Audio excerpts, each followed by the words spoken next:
তোফাজ্জল হোসেন নামে এক ব্যক্তির ওপর ঢাকা বিশ্ববিদ্যালয়ের ফজলুল হক মুসলিম হলে সংঘটিত মর্মান্তিক ঘটনা বাংলাদেশের মানুষের মনে গভীর প্রভাব।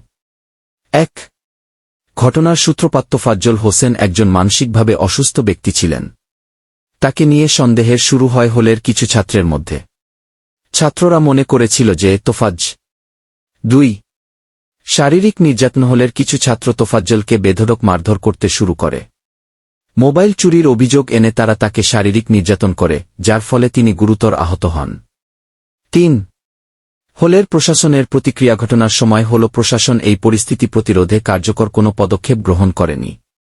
৪ মৃত্যুর ঘটনা তোফাজ্জলকে যখন হাসপাতালে নিয়ে যাওয়া হয় তখনও তার অবস্থা ছিল অত্যন্ত সংকটাপন্ন। শেষ পর্যন্ত হাসপাতালে নেওয়ার পর তার মৃত্যু ঘটে মৃত্যুর কারণ হিসেবে। ৫ ঘটনার পর সামাজিক প্রতিক্রিয়াই ঘটনার পরপরই পুরো দেশজুড়ে সামাজিক যোগাযোগ মাধ্যমে ব্যাপক প্রতিক্রিয়া শুরু হয়।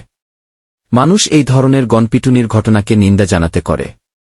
৬ আইনগত পদক্ষেপ ঘটনার পরে আইন প্রয়োগকারী সংস্থা তদন্ত শুরু করে এবং জড়িত ছাত্রদের বিরুদ্ধে আইনি পদক্ষেপ নেওয়া শুরু হয়। তবে এ ধরনের ঘটনা সাম্প্রতিক বছর। এই ঘটনাটি আবারও প্রমাণ করে যে সন্দেহের বশে গণপিটুনির মাধ্যমে নিরীহ মানুষদের উপর অত্যাচার করা কিভাবে একটি বড় সামাজিক সমস্যায় পরিণত হচ্ছে।